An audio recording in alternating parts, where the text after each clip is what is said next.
So it looked like the first Indiana Fever to address Raven Johnson. Now, this should not come as a surprise because it's Aaliyah Boston, man. So Aaliyah Boston went on her podcast today to break the news to the world, how she feel about Raven Johnson being drafted to the team, how she thinks about Caitlin Clark being paired up with Raven Johnson, and pretty much the Indiana Fever front office. The first Indiana Fever player to officially discuss the Raven Johnson controversy is Aliyah Boston.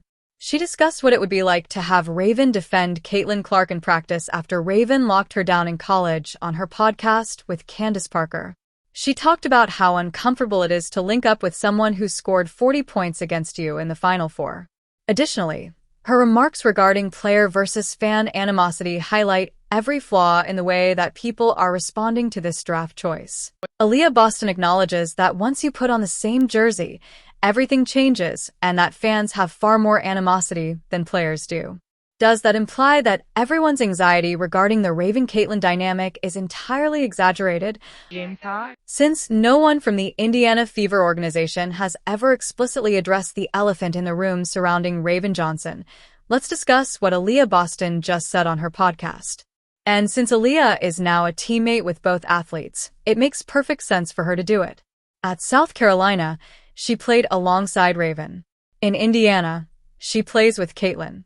She is the ideal individual to close that gap and clarify how everything will operate.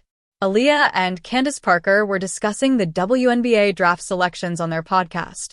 Given that Minnesota was the league's top team the previous season, many were perplexed when they discussed Minnesota receiving the second pick. It turns out that 2 years ago, when the Skies leaped up to draft Angel Reese, they gained Chicago's pick in a transaction. In order to move up and acquire Reese, Chicago basically traded 2 consecutive first-round picks, which now appears to be a horrible decision given that Olivia Miles was selected by Minnesota at number 2. Can't wait to draft. However, that is not the intriguing aspect. The intriguing part was when Raven Johnson's name appeared when they had to choose number 10. "Cocks up, babe," Aliyah said right away. This is South Carolina's way of saying, "Let's go." The Gamecocks. She was thrilled. She expressed her happiness at having Raven as a girl, her belief that Raven will have a successful WNBA career, and her excitement that Raven will be able to begin her career with the Heat. Aliyah Boston is professional, mature, and won't disparage her new partner on a podcast, so it makes only sense that she would be upbeat, encouraging, and drama-free. However, Candace Parker then added something that greatly enhanced the conversation. "It will be a little weird," she remarked, but she is eager to hear about that first practice. At that point, Aliyah became genuine.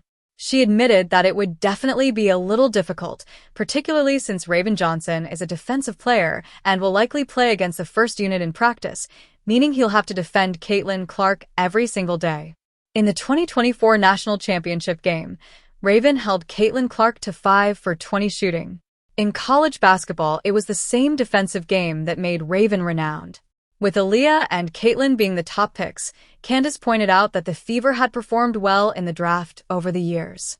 With a larger roster, they can now select individuals who improve the club in practice even if they won't start right away. This is a tactful way of suggesting that Raven Johnson will likely be a practice player who gives the starters challenging defensive looks to help them improve. This is where the discussion became truly fascinating, though. After Iowa defeated South Carolina in the Final Four, Aliyah talked about how she and Caitlin became teammates. "Wow, I'm really about to be colleagues with someone who dropped 40 on our heads," she added, finding it amusing. "That was really insignificant. That was not necessary for you to accomplish. 40 points against the nation's best defense in the Final Four." In that game, Aliyah Boston lost against Caitlin Clark, who completely crushed South Carolina. And they are now teammates. According to Aliyah, it was one of those situations when they had to discuss it. It was sitting there between them and they had to deal with it. However, Aliyah then spoke the most crucial thing throughout the podcast. "It's really funny, like the fans usually have more beef than the players actually do," she remarked. "Take a moment to consider that. There is no animosity between the players. The admirers do. The athletes are professionals who know that once you're on the same team, past games and college rivalries don't matter. However, the supporters are the ones who are unable to go on. According to Aaliyah, it's amusing to read all the content on the internet about followers disparaging one person or another, and then you decide to play with that person. And that's all there is to it when you get to the gym and are prepared to hoop. The past is irrelevant. The college stuff is irrelevant. Being on the same team and pursuing the same objective is what counts. It truly does mean something when you put a jersey on, Candace Parker said in support of that. You support that individual. Everything that came before is irrelevant. That's what occurs, at least on excellent teams. Additionally, Aaliyah and Caitlyn are aware of this because they have both performed at extremely high levels. That collegiate thing is all in the past. However, Candace also joked that she would make a few jokes in the group chat on the anniversary of specific events, such as making fun of teammates for prior defeats or awkward situations, as that's what teammates do. You're meant to make fun of one another. And Aaliyah referred to her as lame for it, but she conceded that's how teams operate. You make jokes about the past, but you don't harbor resentment. Since Aliyah Boston just provided us with a template for how this would operate, let's now discuss the implications of all of this for the Raven Johnson case in particular. Caitlyn and Raven will need to discuss it. The fact that Raven shut Caitlyn down when she was in college, and the history there will need to be addressed. But it's over once they take care of it. They advance, music. What counts is that they are now teammates. The people who won't let it go are the supporters. The fans are still debating if Raven can protect Caitlyn, whether drafting Raven was insulting to Caitlyn, and whether there will be conflict in the locker room. However, the players themselves are professionals. They are aware that this is a business. They know that the past is history if you're on the same team.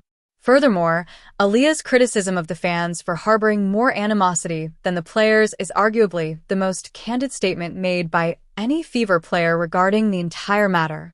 Because she is entirely correct. The players don't give a damn. It's the fans that turn it into drama. The athlete's main goal is to win basketball games. Additionally, the fans are concentrating on developing plots and controversy. However, there is another aspect of this that merits discussion. As a defensive specialist, Candace Parker stated that Raven will likely be playing against the first unit throughout practice. Raven's job on this team is to improve the starters by providing them hard defensive looks throughout practice. She's not there to begin with. She isn't there to steal the rotation players' minutes. She is there to serve as a practice player who can challenge the starters to improve and defend at a high level. If that is her job, then having her defend Caitlyn Clark in practice every day is incredibly beneficial since Caitlyn needs to experience high-level defensive pressure in order to be ready for it during games. That pressure can be applied by Raven. Her skill set is just that. In practice, she can make Caitlyn put in a lot of effort, which will help her become more focused and ready to take on elite defenders in real games. Therefore, the awkward first practice that Candace described is only awkward if the participants make it that way. Furthermore, according to Aaliyah, the players won't make it uncomfortable. Because that's what professionals do. They will deal with it, acknowledge the past, and move on. Since what Aaliyah didn't say is nearly as fascinating as what she did, let's now discuss what she did say. Raven wasn't trashed by her. She didn't challenge the choice. She didn't voice any worries about Raven's compatibility with the squad or potential chemistry problems. She was really upbeat and encouraging, which implies that even though the fans aren't in favor of this choice, the players in the Fever locker room are. Additionally, Aaliyah refrained from criticizing the front administration for the roster building. The fact that they have one center and 8 guards was not mentioned by her. She didn't ask why they added another point guard when they already have Ty Harris and Caitlyn Clark. She simply stated that Raven would have a successful WNBA career and that the Fever did a fantastic job drafting. All of them are encouraging and supportive, which suggests that either Aaliyah is being tactful and keeping her worries to herself, or she truly thinks this is a wonderful choice and a good fit. Knowing Aaliyah, it's most likely a mix of the two. She is astute enough to recognize the benefits of having a top defender on the team, even if the fit isn't ideal, but she is also professional enough to refrain from disparaging her company on a podcast. Another noteworthy statement made by Aaliyah is that she believes Raven will have a successful WNBA career, not simply a strong start or rookie campaign. A successful career. That's a really solid recommendation from someone who spent years playing with Raven at South Carolina and is well-versed in her style of play. Aaliyah has witnessed Raven's growth. Her work ethic has been observed. She is aware of Raven's potential. Additionally, she believes Raven will be successful in the professional ranks.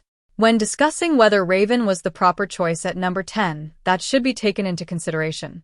Because Aliyah Boston doesn't provide meaningless praise. If she doesn't think Raven will have a successful career, she won't say so. Additionally, she has first-hand experience with what it takes to succeed in the WNBA. Therefore, it's a true endorsement if Aaliyah believes Raven will succeed.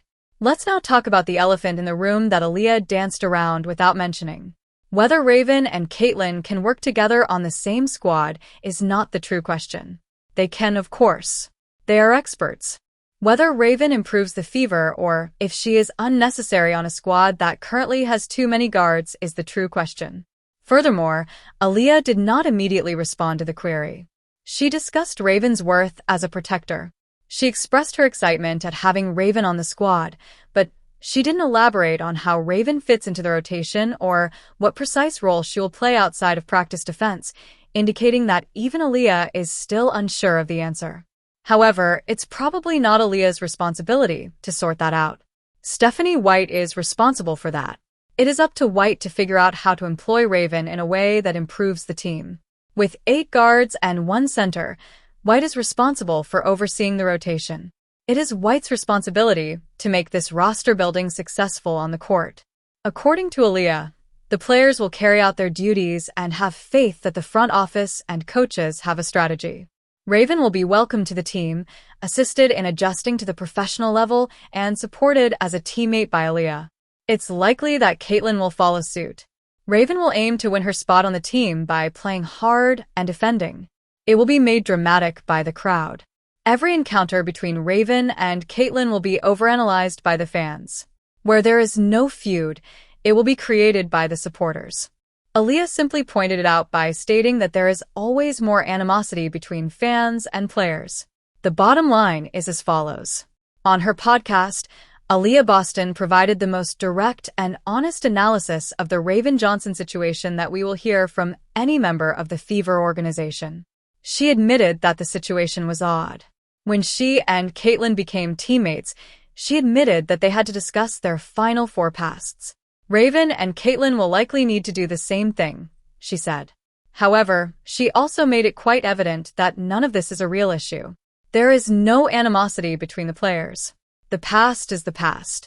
You are on the same side, once you put on the same jersey. Furthermore, anyone who believes that Raven Johnson will bring drama or stress in the Fever locker room is projecting their own emotions onto a situation that the players themselves are handling expertly. Fans should relax and follow Aliyah Boston's lead. Allow the athletes to be experts. Stop making drama out of nothing and let them work things out on the court. When it comes to Raven Johnson and Caitlyn Clark, fans have far more animosity than the players themselves, as Aliyah Boston recently revealed. They'll deal with the unpleasantness, move on, and concentrate on winning basketball games like pros, she said. It's not the players that are making this dramatic, but the fans. Click like and subscribe for more genuine Fever analysis free of staged theatrics.